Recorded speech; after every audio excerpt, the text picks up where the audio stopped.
I, Donald John Trump, do solemnly swear I, Donald John Trump, do solemnly swear that I will faithfully execute that I will faithfully execute the office of President of the United States the office of President of the United States and will, to the best of my ability, and will, to the best of my ability, preserve, protect, and defend preserve, protect, and defend the Constitution of the United States. the Constitution of the United States. So help me God. So help me God. Congratulations, Mr. President.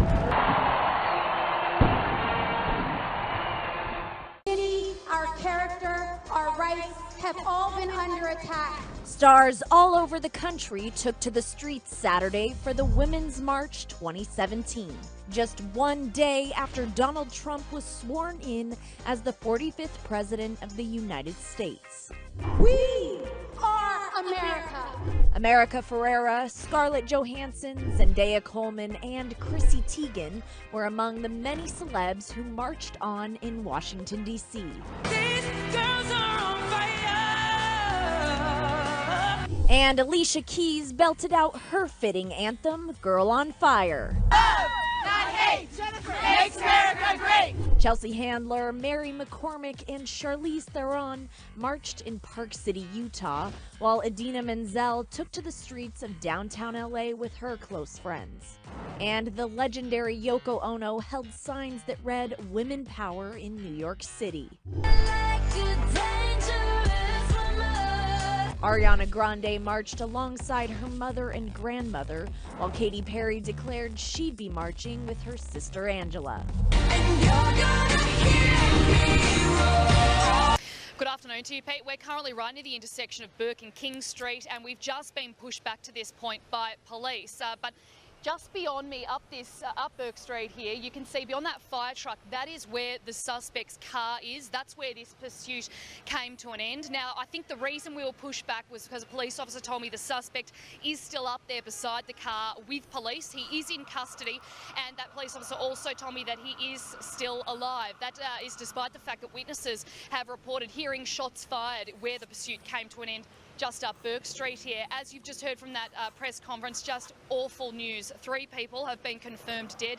Another 20 people have been injured. And the information I have is that this offender, was wanted, and there was a pursuit that started in Altona Way. Now, I'm told that there were around about 3 police units that were following him on the ground. The police air wing were also involved. Witnesses in Burke Street Mall have told us.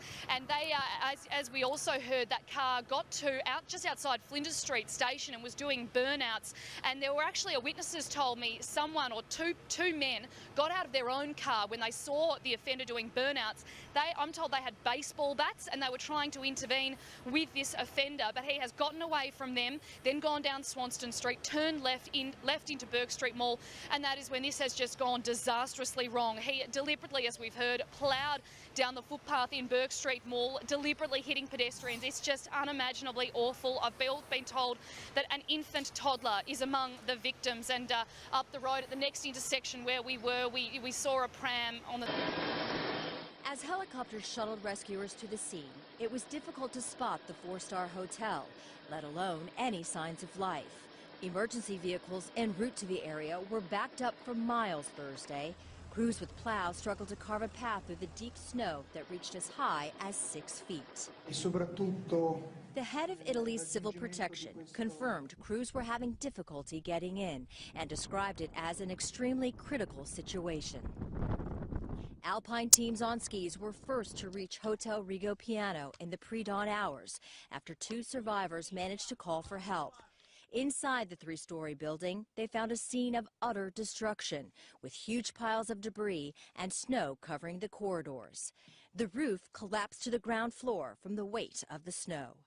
Rescue workers received a text from someone believed to be trapped inside that read, "Help, we're dying of the cold." Now criticism is mounting over the time it took for authorities to mobilize emergency crews. The hotel sits in the Abruzzo region of central Italy, which is popular with tourists. 4 strong earthquakes and multiple aftershocks rocked the area Wednesday as record snowfall swept through. The authorities in Chile have declared a state of emergency in a vast area affected by the country's worst forest fires in decades. There are currently more than 70 uncontrolled fires in Chile's central region. Hundreds of people have been evacuated, and the army has been brought in to help tackle the blaze.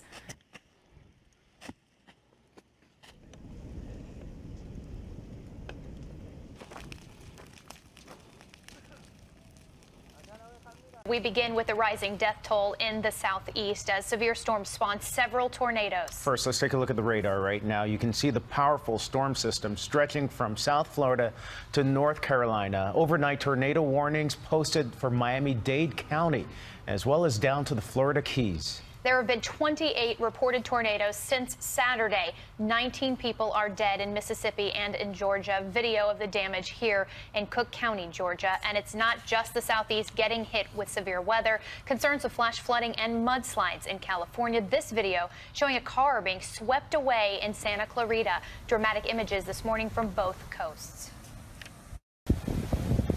Severe weather slamming the south. This morning, the storms hitting Florida, downing trees and knocking out power. In Adel, Georgia, debris strewn everywhere after a tornado strike. The remains of what were once family homes. At least 7 people killed in this small town alone. This new video in Louisiana, near the Texas border, showing homes ripped apart. A tornado tore through here, packing 135-mile-an-hour winds. This is our driveway right here. On the West Coast, growing concerns about mudslides in Southern California. This wall of water rushing down a hillside and filling the street. In all the years I've been here, this is way worse than anything I've seen. Flash flood near the Cajon Pass, trapping these people in a pickup truck. Both pulled to safety with the help from firefighters and a raft. And massive waves, more than 30 feet high in Monterey Bay, breaking apart this historic ship. Here's what the SS Palo Alto used to look like. The World War I vessel built into a pier, the powerful waves flipping it over and separating the stern from the rest of the ship. An invasion of ants. The insects are on the march in parts of southeast Queensland in Australia. There are concerns that colonies of red fire ants will spread further, putting people, livestock and agriculture at risk. The ant originated in South America and bites both humans and livestock. A report warns there is little time left to eradicate them and prevent them spreading across the country. This report shows that the impacts of red fire ants, if allowed to spread, will exceed the combined impacts of all of our current feral animals, the cane toads, the feral cats, the wild dogs, the camels. So the impacts are enormous.